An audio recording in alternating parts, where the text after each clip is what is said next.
এই যে তুলিকা video delete করেছে এবং তুলিকার এক্স হাজব্যান্ডও ভিডিও ডিলিট করেছে, কমিউনিটি পোস্ট দিয়েছে, কিন্তু কিছু মানুষ লিখেছে তুলিকার হাজব্যান্ডের কমেন্টে, মানে এক্স হাজব্যান্ডের কমেন্টে, যে তুলিকা তো শুরু করেনি, এবং আমার কমেন্ট বক্সে এসে বলেছে তুলিকা তো শুরু করেছে বলেই তো, মানে কিছু চামচারা, তুলিকার এক্স হাজব্যান্ডের চামচারা বলছে তুলিকা শুরু করেছে বলেই তো তুলিকার এক্স হাজব্যান্ড শুরু করেছে। পয়েন্ট টু বি নোটেড, আমার কাছে প্রমাণ আছে। তবে সব জায়গা থেকে ভিডিও ডিলিট কিন্তু হয়নি। যে শুরুয়াতটা করেছে সে কিন্তু ডিলিট করেনি, কিন্তু শুরুয়াতটা কিন্তু তুলিকা করেনি। তার আগে বলি, হাই ফ্রেন্ডস, সোমা ওয়ালে তোমাদেরকে অনেক অনেক স্বাগত আর অনেক অনেক ভালোবাসা। চলে এসেছে আবার একটা ভিডিও নিয়ে, রানতে এলাম রান্নাঘরে। সকালবেলায় ভিডিওটা করছি, এখন বেগনি ভাজছি। তো বেগনি ভাজতে ভাজতে এই ভিডিওটা করছি, তোমাদেরকে কিছু কথা জানানোর আছে তাই, কারণ আমি এতটাই ব্যস্ত। হ্যাঁ, কালকে রাতে দুটো ভিডিও করে রেখেছি, সেই দুটো ভিডিও আমি এর পরে পোস্ট করবো, কিন্তু এই ভিডিওটা আগে দরকার। কালকে রাতে যে দুটো করেছিলাম এখনই পোস্ট করার কথা ছিল, বাট পোস্ট করবো পরে। তো যাই হোক, এই যে শুরুবাতটা কে করেছে তার আগে তোমাদেরকে এটা আমি শোনাই। এই ভিডিওটা কিন্তু ডিলিট হয়নি। তুলিকার ননদ শুরু করেছে। কমেন্টটা করতেই পারে, বাজে কমেন্ট করতেই পারে, তাই বলে তুমি একটা মেয়েকে বাজে দোষারোপ দিতে পারো না, মানে তুলিকাকে টানতে পারো না।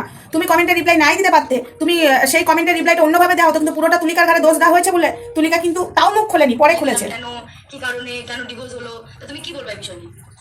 কি বলবো, কি লোকজনের এত খারাপ খারাপ কমেন্ট বলছে, লোকজন তো জানে না আমরা তো ডিভোর্স দিইনি, ডিভোর্স তো সে নিজেই দিয়ে চলে গেছে। ব্যাস এইটুকুই আমি শোনাচ্ছি। তারপরে তুলিকা একটা রিলসের মাধ্যমে, ঠিক আছে, একটা রিলসের মাধ্যমে ও এটা বলেছিল, এই যে সম্পর্ক বাঁচানোর জন্য আমি হাজারবার ভেঙে পড়েছি, সেই সম্পর্ক থেকে বেরিয়ে আসতে মাত্র একবারই সাহস লাগলো।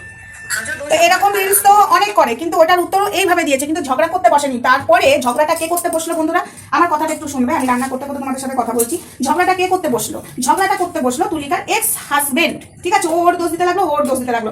তার আগে কিন্তু তুলিকা কিছুই বলেনি। তুলিকার শাশুড়ি ওই ধরনের কথা বলেছে বলে ও ওই ধরনের রিলস করেছে।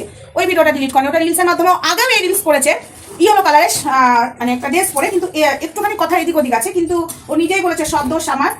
ওই রিলসের বেলাতে কই কারণ মানে তুলিকার এক্স হাজবেন্ডের গায়ে লাগলো না। তবে শুরুর বাদটা করেছে ওর ননদ আর ওর শাশুড়ি, কি না সবাই বাজে কমেন্ট করছে, তো বাজে কমেন্ট করছে, বাজে কমেন্টের রিপ্লাই অন্যভাবে দিতে পারতো। তুলিকার ঘাড়ে একা দোষটা কেন দিল? এক হাতে কখনো তালি বাজে? আমার নেক্সট ভিডিওগুলো আসছে, সেই ভিডিওর জন্য একটু ওয়েট করো, তাহলে দেখতে পাবে আমি কি বলেছি না বলেছি। আমি এই ভিডিওটার মধ্যে বেশি কিছু বলবো না। তুলিকার ঘাড়ে সব দোষটা দিয়ে ওর শাশুড়ি ওর ছেলের দোষটা দিল না। আর আজও কিন্তু তুলিকা যে কথাগুলো বলে গেছিল যে এই মেয়ের সাথে, সেগুলো কিন্তু উত্তর এক্স হাজবেন্ড দিল না। তো ছাড়ো, কিন্তু তুলিকাকে ভয়ে ভিডিও দিয়ে, মানে তুলিকাকে বলছে মানে পার্টির গরম দেখে ভিডিওটা ডিলিট করা করেছে, কিন্তু তুলিকার এক্স হাজবেন্ড বলছে আমি কোনো পাওয়ার দেখাইনি। তাহলে পাওয়ার না দেখালে তাহলে ও ভিডিও কেন ডিলিট করলো? তুলিকা যেটা বলছে সেটা হয়নি, কিন্তু ও যেটা বলছে আমরা সেটা কি করে বিশ্বাস করব? আমি কি করে বিশ্বাস করব? একটু যাও, আমরা কি করে বিশ্বাস করব যে তুলিকার বর যা বলছে সেটা ঠিক? তুলিকার কথা যদি ঠিক না হয়ে থাকে তাহলে তুলিকার বরের কথা কি করে ঠিক হবে? পয়েন্ট টু বি নোটেড, লজিকে কথা বলো না, ঠিক আছে? যারা আমার কমেন্ট বক্সে কমেন্ট করছো লজিকে এসো না, এবং যারা ওদের কমেন্ট বক্সে কমেন্ট করছো, আমি মানলাম তুলিকার দোষ, তুলিকার এক্স হাজবেন্ড এবং তুলিকার ননদ, তুলিকার শাশুড়ি যা বলছে সব সত্যি। তাহলে তুলিকা যেটা বলছে তাহলে সেটাও তো আমরা সত্যি বলেই মেনে নেবো, কি বন্ধুরা? তুলিকা যা বলছে তাহলে তুলিকার কথাটা কেন মানা হবে না? ওরা কি প্রমাণ দিয়েছে? তুলিকার কাছে তো আমি একটা প্রমাণ চেয়েছি, সেটা নিয়ে ভিডিও আসবে হয়তো, তো ভিডিও আমার করা আছে, কখন ছাড়বো আমি জানি না। অনেক কথা অনেক কিছু বললো, কিন্তু আমি একটা জায়গা, দুটো জায়গা ধরেছি, যে দুটো জায়গা ধরেছি সেই ভিডিওটার জন্য ওয়েট করো, তোমাদেরও চোখ খুলবে যারা তুলিকাকে অবিশ্বাস করছো, এটা আমি গ্যারান্টি দিলাম। সেই দুটো জায়গা কিন্তু কেউ তোমরা ধরছো না, সেটা আমি এই ভিডিওতে বলবো না। চলো, আমি যেটা বলছি, তুলিকা শুরু করেনি, তুলিকার শাশুড়ি আর ননদ শুরু করেছে। আমি কিন্তু তোমাদের দিকে বেশি তাকাতে পারছি না, রান্না করছি। তুলিকার ননদ আর তুলিকা শাশুড়ি শুরু করেছে। কমেন্ট বাজে বাজে কমেন্ট করছে বলে ওই মেয়েটাকে দোষারোপ করলো। কমেন্টের রিপ্লাই না অন্যভাবেও দেওয়া যায়, আমাকেও তো বাজে বাজে কমেন্ট করছে। দেখো আমি এখন বেগনি ভাজছি, দেখতে পাচ্ছ তো, বেগনি ভাজতে ভাজতে তোমাদের সাথে কথা বলছি। এই হলো বিষয়, কারণ আমি টাইম পাবো না বসে ভিডিও করার, কারণ আমি এরপরে আবার রান্না বান্না আছে, সকালে জল খাবার করছি, এখন 9টা বাজছে। তো সেটাই, সেই কথাটাই আমি বলতে চাইছি। সবাই তো তুলিকার ঘাড়ে দোষ দিচ্ছে কিছু মানুষ, যে তুলিকা শুরু করেছে, একদম নয়। যারা বাজে কমেন্ট করেছে সেখানে রিপ্লাইটা দিয়েছে তুলিকার শাশুড়ি, যেভাবে রিপ্লাইটা দিয়েছে তুলিকার ঘাড়ে দোষ দিয়েছে। কেন দিয়েছে সেটা বলতে পারতো, যে যেটা হয়ে গেছে, আমরা এই বিষয় নিয়ে কথা বলতে চাই না, তোমরা যেটা জানো না সেটা নিয়ে বলবে না। মানুষ তো বলবেই, সেটা তো বলার কথাই। এত লোকে এত কথা বলছে, যখন মেয়ে শর্ট ড্রেস পরে নোংরামো করছে সেবেলায় তো মা কিছু বলে না? সেবেলায় তো লোকে এত কথা বলছে, কটা রিপ্লাই দিচ্ছে? হ্যাঁ, সেটা কটা রিপ্লাই দিচ্ছে না, কিন্তু মেয়েটা যেভাবে রিলস করছে, সে দুঃখের কথা ভেবে রিলস করছে। আর মেয়েটা যদি পরকীয়াই করতো তাহলে দুঃখ পেত না। সেটার জন্য আমার ভিডিও রেডি আছে, তোমরা সবটা বুঝতে পারবে। পরপর ভিডিও আছে, ঠিক আছে? তো সেই ভিডিওর জন্য ওয়েট করো। আর একটা কথা, যদি আমরা তুলিকার বরের কথা যদি সত্যি ভেবে নিই, তাহলে আমরা তুলিকার কথাটাও সত্যি ভেবে নেবো। আমি মানলাম তুলিকা মিথ্যা কথা বলছে, আমি বারবার বলছি একই ভিডিওতে এই একই কথা। অনেকে বলবে এক কথা তুমি বারবার একটা ভিডিওতে রিপ্লাই করছো, কিন্তু কারণ আছে, অনেকে স্কিপ করে দেখে, আবার অনেকে টানা দেখে, তো তাদের জন্য যেটা শুনতে পাবে। তো যদি তুলিকার কথা আমরা মানতে না রাজি, আমরা তুলিকা মিথ্যাবাদী, তুলিকা খারাপ, তাহলে এই যে তুলিকার বর যে কথাগুলো বলছে সেগুলোর প্রমাণ কই? একটা মানুষের গায়ে অ্যালার্জি হতেই পারে, ও যে কোনো মেয়ে ছেলের সাথেই পরকীয়া করে এসছে, নিশ্চয় তার কাছে প্রমাণ আছে। শুধু ওই একটা কলের মাধ্যমে বোঝা যায় না যে তুমি এখন কোথায়, আমি দিদির বাড়িতে, তারপরে কিছুক্ষণের মধ্যে পিসির বাড়ি থেকে চলে এলো। এটারও লজিক দিয়েছি, একটু ওয়েট করো, কতগুলো পয়েন্ট কি রাত কাটিয়েছে, একটু ওয়েট করো, সব পয়েন্টে আজকে দেবো, জয়েন্টে ব্যথা ধরবে। একটা মেয়ের দোষ সবসময় হয় না, ওরা নিজেদের দোষটা দিচ্ছেই না, এবং ওদের বাড়ির লোকও নিজেদের দোষটা দিচ্ছে না, সব দোষটা তুলিকার ঘাড়ে দিচ্ছে। তুলিকা যেগুলো দিচ্ছে প্রমাণগুলো, তাহলে সেগুলো মিথ্যা, সেটা কেন সত্যি ভেবে নেবো না? ওরা দুজনে এমনি করে বলছে, যখন একজনের কথা আমরা বিশ্বাস করবো তাহলে আরেকজনের কথা আমাদেরকে বিশ্বাস করতে হবে। তাহলে তুলিকার কথা যদি আমরা বিশ্বাস করি তাহলে তুলিকার বরের কথাও বিশ্বাস করতে হবে, তাহলে তুলিকার বরের কথা যদি আমরা বিশ্বাস করি তাহলে তুলিকার কথাও বিশ্বাস করতে হবে। কিন্তু তুলিকার বরকে যেসব মেয়েদের ফটোগুলো দিয়ে দেখিয়েছে, ও দেখালো কি করে? ওর কাছে প্রমাণ আছে তো যে ওর বর অন্য বিয়ের পরেও অন্য মেয়েদের সাথে সম্পর্কে থাকতো। তাহলে তুলিকা যে পরকিয়া করেছে, ঠিক আছে, তুলিকার লাভ বাইট, তাহলে সেটারও প্রমাণ দেয়, তবে তো আমরা তুলিকাকে দোষী সাব্যস্ত করবো, তাই না? যখন তুলিকার বর প্রমাণ দিতে পারছে না, মুখে বলে যাচ্ছে, সেটা হবে না। তুলিকা মুখে বলেনি, প্রমাণ দিয়েছে, যেসব মেয়েগুলোর সাথে ভিডিও ফটো করেছে সেগুলোর কিন্তু কিছু প্রমাণ দিয়েছে, স্ক্রিনশটগুলো দিয়েছে। আর ভিডিওটা ডিলিট করেছে কেন সেটাও বলেছে, স্ট্রাইক খেলা, ওগুলো এডিট করে ও আবার ভিডিওটা ছেড়েছে, ওই শুধু ওইগুলো ব্লার করে দিয়েছে। তাহলে এখানে কি বুঝবো আমরা? এখানে আমরা কি বুঝবো? যখন তুলিকা মেয়েদের কথা বলছে, সেই কথা কিন্তু তুলিকার এক্স হাজবেন্ড একবারও উল্লেখ করছে না।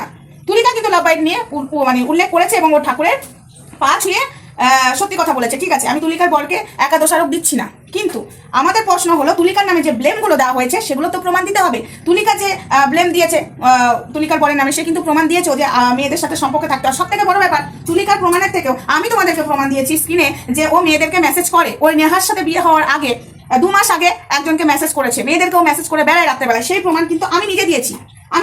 আর যার সাথে করেছে সে তাকে আমি বোন বলে ডাকি, সে আমাকে দিদি বলে ডাকে, ওয়াইটেরই মানুষ, ঠিক আছে। এখানে তো আমি প্রমাণ, এবং তোমরাও প্রমাণ পেয়ে গেছো যে সমাধি যখন দিয়েছে হ্যাঁ করে বেড়ায়, তাহলে তুলিকা যে পরকিয়া করে লাভ বাইট করেছে, ওর গলায় লাভ বাইট, ও তো প্রমাণ দিতে পারছে না, মুখে বলছে, তাহলে ওর কথাটা কি করে বিশ্বাস করবো? আমি যখন বলেছিলাম যে তুলিকার বর প্রত্যেকটা মেয়েকে মেসেজ করে, আমি একটা প্রমাণ তো দিয়েছি তো, প্রায় মেয়েকে, সরি প্রত্যেকটা নয়, প্রায় মেয়েকে ও মেসেজ করে, আমি তো একটা প্রমাণ দিয়েছি। আমি তো প্রমাণ না দিয়ে কথা বলিনি। আমি যদি প্রমাণ না দিয়ে কথা বলতাম, সারাক্ষণ যদি ব্লেম দিয়ে যেতাম, তাহলে ভুল। যেরকম কয়েক মাস আগে যখন ওদের ডিভোর্সটা হয়, ঠিক 2 দিন পরে আমি ভিডিওটা করি, ওদের ডিভোর্স আমি জানতে পারি, 2 দিন পরে যখন আমি ভিডিওটা করি, তখন মানুষ বলছে তুই না জেনে শুনে কথা বলছিস, তুলিকা বাড়িতে পড়তে গেছে আর ওরা এখন ওটা নিয়ে কন্টেন্ট করছে। আমি বললাম না, মেয়েটাকে পরকীয়ার বদনাম দিয়ে বাড়ি থেকে বার করে দিয়েছে। তখন আমার কথা কেউ তোমরা বিশ্বাস করনি, আমাকে তোমরা অপমান করেছিলে।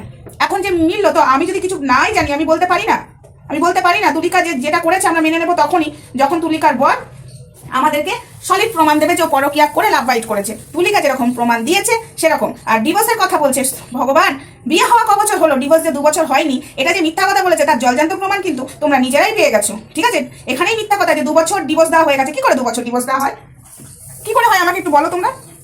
বিয়েটা হলো কবে যে 2 বছর ডিভোর্স হয়ে গেল? 2 বছর তো বিয়ে হওয়াই হয়নি, তাই না? আর ভিডিও কেন ডিলিট করতে হলো? ও তো ভিডিও ছেড়েছে, ডিলিট কেন করতে হলো বলো? ও করে দিয়েছে, যেহেতু তুলিকা ভিডিও ডিলিট করে দিয়েছে তাই। পাবলিককে বোকা বানানো না অত সহজ নয়, পাবলিক না এত বোকা নয়, এটুকু আমি তোমাদেরকে জানিয়ে দিলাম, ঠিক আছে। মানুষকে অনেক বোকা বানিয়েছো, আর বোকা বানিও না। আমরা তখনই তুলিকাকে অবিশ্বাস করবো যখন তুলিকা পরকিয়া নিয়ে যে কথাটা উঠছে সেটা প্রমাণ দিতে হবে, অবশ্যই দিতে হবে। তুমি স্বামী, তুমি প্রমাণ নিশ্চয়ই রেখেছো, না রেখে তো একটা হাওয়ায় কথা বললে পাবলিকের মার খেতে হবে না। আমি যেরকম তোমার বিষয়ে একটা হাওয়ায় কথা বলতে পারি না, তুমি যে মেয়েদেরকে মেসেজ করো সেটা যে আমি প্রমাণ দিয়েছি, তবেই তো পাবলিক আমাকে বিশ্বাস করেছে, তাই না? তাই আমি তুলিকাকে সাপোর্ট করছি না একা, কিন্তু বিষয়টা হলো এটাই, তোমার কথা যদি আমাদেরকে সব সত্যি মেনে নিতে হয়, তাহলে তুলিকা প্রমাণ দিচ্ছে, তাহলে তুলিকার কথাটাও সত্য মেনে নিতে হয়। যেখানে তোমাদের 2 বছর ডিভোর্স হয়নি, তুলিকা সেটারও প্রমাণ স্ক্রিনশট থাম্বনেলে দিয়ে দিয়েছে, তাহলে সেটা তো বিশ্বাস করতে হবে। তো প্রমাণ দিচ্ছে, রীতিমতো প্রমাণ দিচ্ছে, তাহলে তোমাদের প্রমাণটা কোথায় যে মেয়ে পরকিয়া করেছে? তো যাই হোক বন্ধুরা, ভিডিওটা এটুকুই থাক। আমি আবারও ভিডিও নিয়ে আসছি, ভিডিও করা আছে, ঠিক আছে, ভিডিও আসবে। আর ভিডিও কেন ওরা ডিলিট করলো সেটা আমি বুঝতে পারলাম না। কারো যদি কিছু হয়, তুলিকা বলেছে ওরাই দায়ী থাকবে, কেন ওরা শুরুবাতটা করেছে, ও তো রিলসের মাধ্যমে রিলস করছিল, কাউকে তো কিছু বলেনি, তাই না? ও শাশুড়ি আর ননদ শুরু করেছে, কে বাজে কমেন্ট করেছে সেটা নিয়ে ওর ঘরে পুরো দোষ দিয়েছে। সেটা অন্যভাবে ভিডিও করলেও পারতো, সেই ভিডিও এখনো ডিলিট হয়নি। যারা শুরুবাত করেছে সেই ভিডিও এখনো ডিলিট হয়নি, ঠিক আছে। সেই ভিডিও তো ডিলিট করেনি, তাদের চ্যানেলে চলছে তো। এবং ওদের আরেকটা চ্যানেল আছে, যে চ্যানেলে নাকি ওদের সব এসআই শঙ্কর একটা চ্যানেল করে দিয়েছে, সেই চ্যানেলে সবার ভিডিও থাকে, সেই চ্যানেলেও তো রয়েছে। তো যাই হোক, সেটা তাদের ব্যক্তিগত ব্যাপার, আমাদের চ্যানেলেও তো কথাবার্তাগুলো আছে, আমি সেটা নিয়ে বলছি না। বারবার তুলিকার ঘরে দোষ দিচ্ছে, প্লিজ দোষ দিও না। চলো আসছে আমার নেক্সট ভিডিও। হ্যাঁ, সবাই ভালো থাকবে, সুস্থ থাকবে, দেখা হবে দেখা হবে কিছুক্ষণ বাদেই আবার তোমাদের সাথে। চলো, লাভ ইউ অল। আর এতগুলো বেগনি বাজলাম লাস্টে, জানো বেসনটা আমি বুঝতে পারিনি, বেসনটা যে কম হয়ে যাবে, এই যে লাস্টে বেগনিটা বেসন কম, আর এইগুলো হলো বেগনি, এই যে দেখতে পাচ্ছ, এই যে ফোলা বেগনি দেখতে পাচ্ছ, একদম মচমচে বেগনি। তার মধ্যে গোবিন্দভোগ আতপ চালের গুঁড়ো দিয়েছি। আমি নিজেই গোবিন্দভোগ আতপ চালের গুঁড়োটা মিক্সিতে গুঁড়িয়ে নিলাম। আতপ চাল ছিল, ছেলের জন্মদিনে যে আতপ চালটা নিয়ে এসেছিলাম পায়েসের জন্য, কিছুটা ছিল, যে বেসনটা ফাটিয়ে তারপর এটা দিয়ে দিলাম, হেভি সেন্ট। তো চলো, সকাল সকাল বেগনি দেখিয়ে দিলাম, ঠিক আছে। এখন টিফিন দেবো, বাড়িতে ওই যে এখনই বললাম না, সরে যাও, মামা শ্বশুর মামি শাশুড়ি এসেছিল, তার বান্ধবীরা এসেছিল, তারা চলে গেছে সকালবেলায়, যেহেতু গোপাল সেবা দিয়ে এসেছিল, তারপর বাড়িতে ছেলে গোপাল সেবা দিচ্ছিল, আবার বাড়িতে যে গোপালকে তো সেবা দিতে হবে, তাই চলে গেছে। চলো টাটা।